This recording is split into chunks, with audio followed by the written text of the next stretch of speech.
ng pag-asa. Alam nila parang wala ng daan na pwedeng lusutan para yung mga kawal na sumusunod sa kanilang buhay, mga kapatid, ay kanilang malusutan, kanilang maiwasan. Pero hindi nila alam na editan kahit yung panahon o yung tingin natin parang imposible, pero sa Panginoong Diyos posible. Amen? Walang sasakyan. Bundok ang mga pupuntahan ng mga Israelita. Pero gumawa ng Panginoong Diyos ng posibleng bagay para ang mga Israelita ay matakasan ng mga kawal ng Faraon. Amen? Hinati yung dagat. Kung sasabihin natin dagat, hindi yan basta-basta. Kasi kahit napakalaking barko, pwedeng lumubog dahil sa lalim po ng dagat. Pero kung sa Diyos, kung ang Diyos ang gagawa, walang imposible sa Kanya. Amen? Kahit ang napakalalim na dagat, mga kapatid, magagawa niyang lahat. Makakagawa po siya ng daan para maligtas lang ang kanyang mga anak. Ganun po sa atin. Alam ko po ang bawat isa sa atin ay meron pong mga pinagdadaanan. Ang mga pinagdadaanan na yan ay sabihin na lang po natin na mga kawal ni Faraon. Kung kawal ni Faraon, mga kapatid, napakarami, hindi lang iisa, hindi lang dadalawa, kundi napakarami.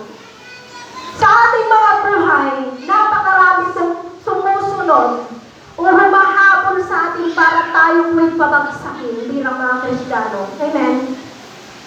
Marami po, magkaiba, iba't ibang paraan ng kaaway o ng kawal, mga kapatid, para tayo po'y sakupin niya, para tayo po'y kunin niya, para hindi po tayo magpapatuloy sa Panginoon. Pero alalahanin po natin, meron at meron pong mga daan na gagawin ng Panginoon para malampasan po natin ang lahat ng problema sa ating mga buhay. Amen? Huwag po tayong panghinaan ng loob. Huwag po tayong umatras sa daan kung saan tayo tumatahak ngayon. Alalahanin po natin, mga kapatid, na ang daan na yan ang tamang daan. Kasi ang daan na ating tinatahak ay daan papunta sa ating Panginoong Diyos.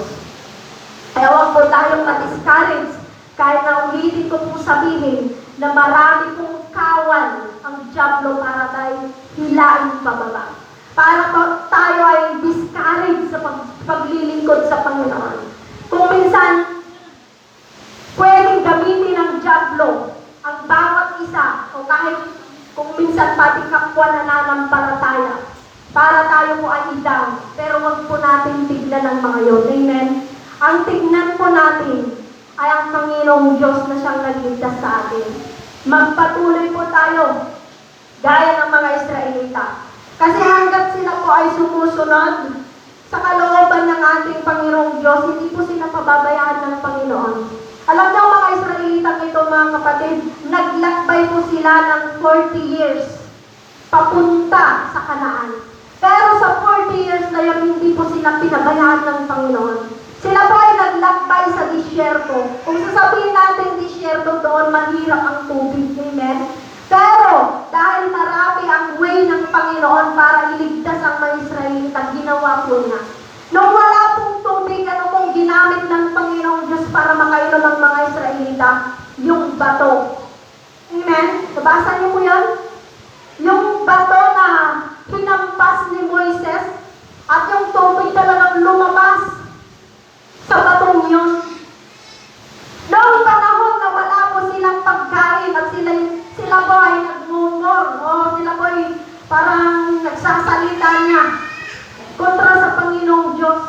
At sinabi doon na puti pa sa Egypto, merong mga bawang, merong mga ganito, merong mga karne. Pero dito mamamatay kaming walang karne. Ganun po mga Israelita noon. Alam mo, ginawa ng Panginoong Diyos, nagsugo po siya ng napakaraming ibon. Talagang namatay sila, bagsak lahat, papunta sa mga Israel para makakain lang po sila ng karne. Ganun pong ginawa ng Panginoong Diyos. Mga way niya para ipakita na ang daan tinatahak ng mga Israelita ay para o papunta sa kaluwalhatian ng Panginoong Diyos. Ganun din po sa atin. Amen? Kung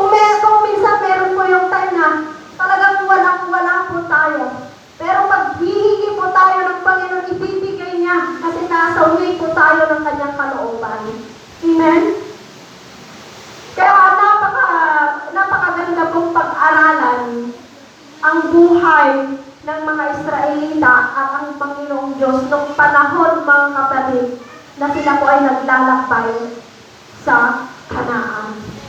Pangalawa, na way ng Panginoong Diyos, Panginoong Jesus, Jesus made a way out of jail. Ang Panginoong Jesus ay gumagawa ng daan para malayo po tayo, makaiwas po tayo sa kulungan. Amen? Di ba po sa ating illustration, patungkol po kay Paul at Silas. Kung kilala niyo po si Paul at Silas. Si Paul at Silas po, sila po ay mga lingkod ng Panginoon na matatagpuan po sa gawa yun, sa gawa Acts. Si Paul at Silas, mga lingkod ng Panginoong Diyos na nangangaral ng salita ng Panginoon. At nung minsan napunta po sila sa isang lugar para mangaral ng salita ng Panginoon, nakakita po sila ng isang dalaginding, o natin Tagalog natin dalaginding. Kabataan, babaeng kabataan. Balasitang. Ilocano, balasitang. Ayan. Nakakita po sila ng ganon na tao, na babae.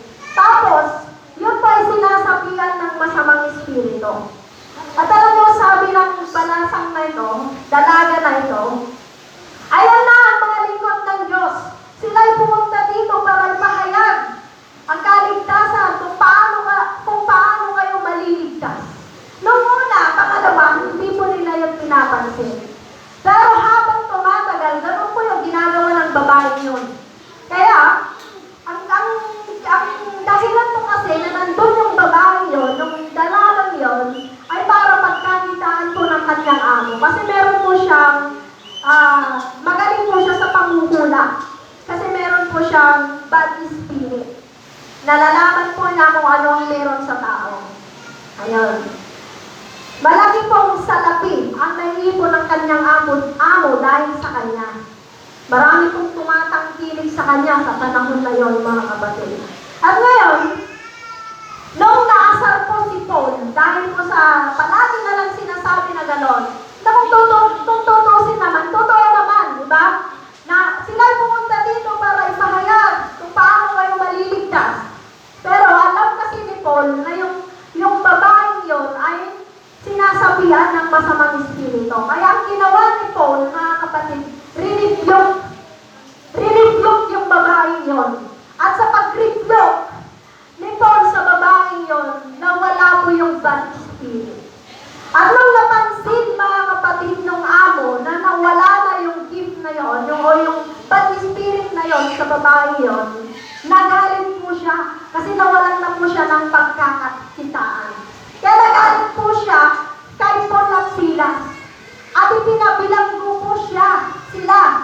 At pinagsabihan, gumawa po sila ng kwento na sila po ay nanggugulo sa bayan. Kaya sila po ay nakulong. At sa time na yun, mga kapatid, si Paul at Silas ay nakatalikala. Hindi lang po sila nakakulong, nakatalikala, nakakadena, talagang sinigurado lang ng mga kawan na sila po ay hindi makakatakas. At sa hating gabi, ang ginawa po ni Silas at ni Paul, ni Pablo, mga kapatid, umawit po sila sa Panginoon. Nanalangin po sila sa Panginoon. Umawit sila ng mga himlan. At maya-maya, lumindol po sa kulungan.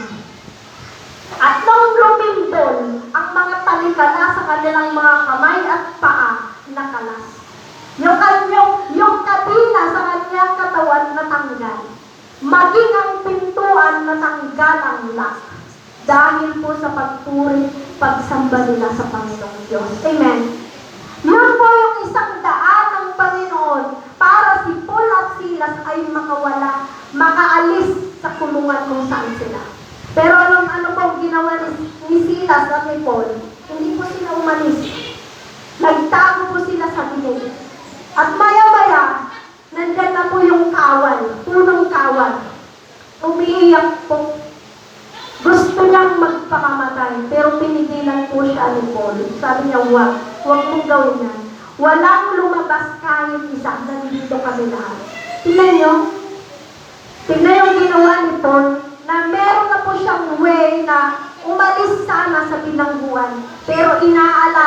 tayong mga tao na pwedeng mabiktima rin dahil sa pagkawala nila. Ang ginawa ni Paul, binahaginan siya ng salita ng Panginoon. Binahaginan niya yung kawal. At doon po naligtas ang kawal at ang kanyang pamilya. Amen? Naligtas po sila. Tinanggap nila ang ating Panginoong Hesus dahil sa ginawa ni Paul at ni Silas. Sa atin din mga kapatid, hindi man po tayo nabilanggo gaya ni Paul at Silas. Pero sa ating mga buhay mismo, spiritually man yan o maging sa emotion natin, meron pong nakabilanggo po yan. Amen? Kung bilanggo ka ng lungkot, kailangan mong mapalaya. Amen? Alam niyo yung lungkot kasi yan sa rin yung bilungguan eh. Na yung kahit ang saya-saya na ng paligid mo, ikaw malungkot pa rin. Kahit may hawak ka ng pera, malungkot ka pa rin. Kahit na masarap na ang ulam mo, malungkot ka pa rin. Kahit na meron lang lahat sa iyo, malungkot ka pa rin. Bakit? Bilang bubuyan ng lungkot. Kaya ang kailangan sa taong yan, mapalaya. Amen?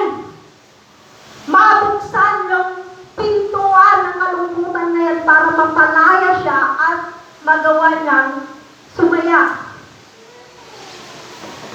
Meron din yung mga taong bilanggo ng sama ng loob.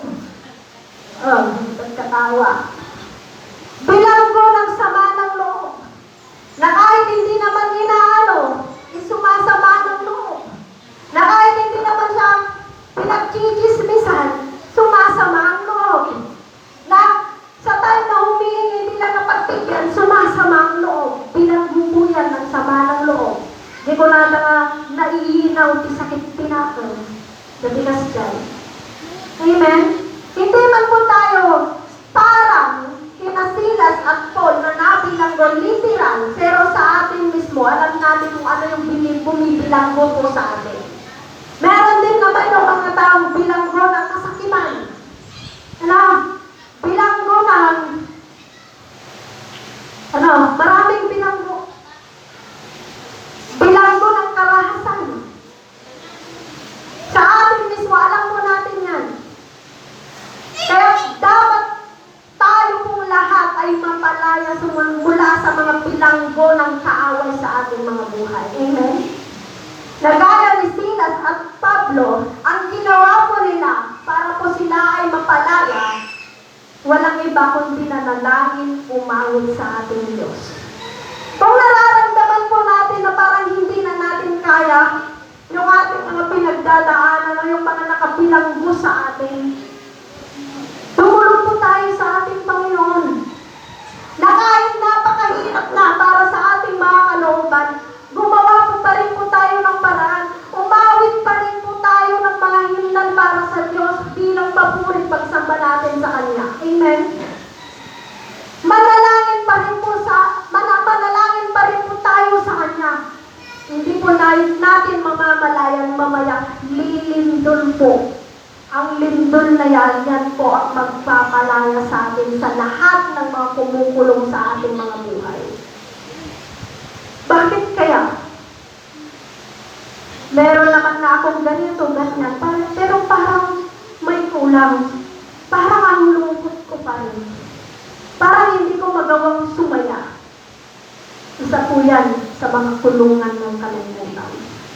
Kaya kung nakakaranas po tayo ng kalungkutan, ng depress, ang alam natin ay parang hindi tayo mahal ng mga taong nakapaligid sa atin, yan po ay kulungan ng kalungkutan.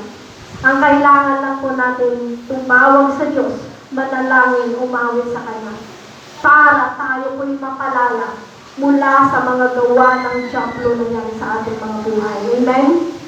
Hallelujah! Pangatlo, Jesus made a way out of death. Ang Panginoong Hesus ay gumawa ng daan para tayong makaiwas sa kamatayan. Nagmayagman. Maganda, pastor, kung gano'n, hindi na po ako mamamatay. Kasi, ang Panginoong Yesus gumawa na po ng daan para makaiwas sa kamatayan. Hindi ko po sinasabi na literal o yung ating mga katawan na hindi mamamatay. Lahat po ng katawan ay mamamatay. Amen? Ang sinasabi po ng kasulatan o sinasabi po ng Panginoon na tayo ay makaiwas sa kamatayan ay yung makaiwas po tayo. Maiwasan po natin o hindi po tayo makakapunta sa walang hanggang kamatayan. Ngayon po ang impyerno. Hallelujah! Ang Panginoong Yesus ay gumawa ng daan para tayo po ay malayo sa kamatayan sa impyerno. At hindi lang po basta-bastang daan yun. Dahil ang daan na yun, siya mismo. Amen! Ang daan na yun, siya mismo. Kasi sabi niya sa kanyang salita na ako ang daan, ang katotohanan at ang buhay. Ang Panginoong Jesucristo ang naging daan para yung maranasan sana ng sanlibutan, maranasan sana ng mga tao na kamatayan sa impyerno mga kapatid ay hindi na mararanasan dahil sa ating Panginoong Jesucristo. Meron ba akong illustration dito kay Sidrak, Misak at Abednego? Kung alam po ninyo, yung kwento patungkol po sa mga tatlong ito, mga kapatid, na si Misak, Sidrak at Abednego ay mga magkakaibigan. Nung time na sila po ay itapon sa apoy dahil sa hindi po nila pagsamba sa libunto, mga kapatid, ay iniligtas po siya ng ating Panginoong Diyos. Imagine, mga kapatid, sila po ay itinapon sa naglalagablab na apoy. Pero dahil po merong way ang Panginoon para sila ay maligtas, sila po ay naligtas. Hindi po sila natutok. Na kahit hibla ng buhay, hindi po nasulog. Hallelujah!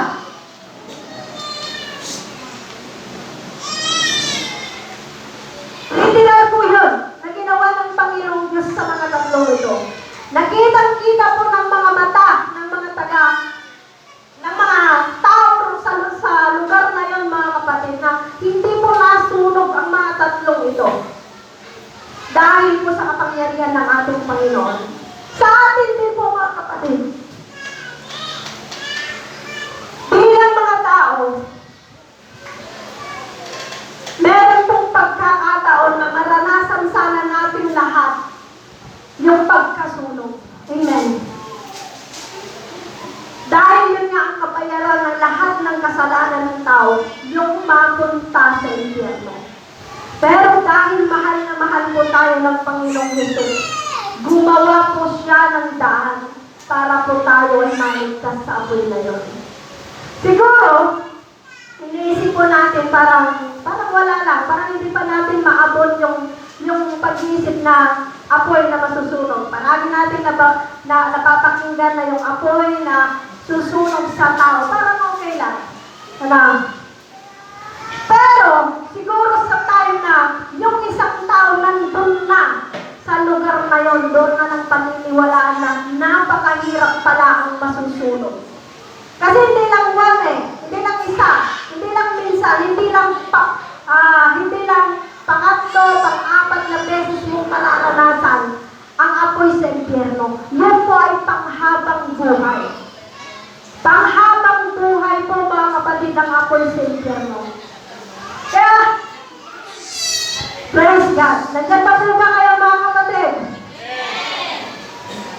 Nagsasakit ka raw po yung nagdingit sa siyaon. Ang apoy sa impyerno, mga kapatid, ay hindi po basta-basta. Buti nga dito sa mundo ay na papano, nakakaranas man po tayo ng init, meron po tayong mga paraan. Ulitin ko pong sabihin ng sinabi ko po noon. Pero sa impyerno, wala na po doon ang mga pwede nating teknik para maiwasan po natin yung apoy na yun. Talagang Maglalangoy po ang mga taong napunta doon sa apoy na yun. Parang lava, mga kapatid. Kaya meron pong way. Ulitin ko pong sabihin, gumawa na po ng Panginoon ng daan para tayo po ay maligtas. Yun lamang po yung pag-accept natin sa ating Panginoong Isus. Yun lamang po yung pananampalataya natin sa ating Panginoong Isus na siya po ay anak ng Diyos. Amen? Kaya mapalad po tayo dahil meron pong daan ng Panginoon. Na ang daan na yan ay talagang sigurado na doon na pupunta ang ating kaligtasan. Na alam natin mga kapatid, dahil sa kasalanan, tayo po ay napalayo sa ating Panginoong Diyos. Pero dahil sa kanyang kaisa-isang anak, tayo po ay naligtas. Tayo po ay napalapit. Tayo po ay kanyang muling kinuha. Muling inangkin bilang kanya. Bilang kanyang pagmamayari. Tayo po ay muling napalapit sa ating Panginoong Diyos. Amen? Kaya mapalad po tayo. Kasi nasa huling araw na po tayo. At nalalaman natin kung paano po tayo lalapit sa ating Panginoong Diyos. Ang kailangan lang natin mga kapatid, huwag po tayong sumuko. Huwag po tayong tumalikod. Alam niyo, meron po akong nabasa doon po sa Old Testament na matatagpuan po sa Jeremiah.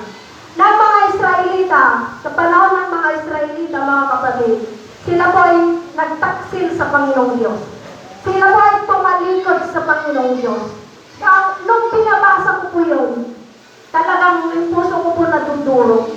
Kasi kung paano mangako ang Panginoong Diyos sa mga sumusunod sa Kanya, kung paano po niya i-bless, kung paano po niya gawin ang mga napakabuting bagay sa mga sumusunod sa Kanya, kapalitan po yun sa mga tumatalikod sa Kanya.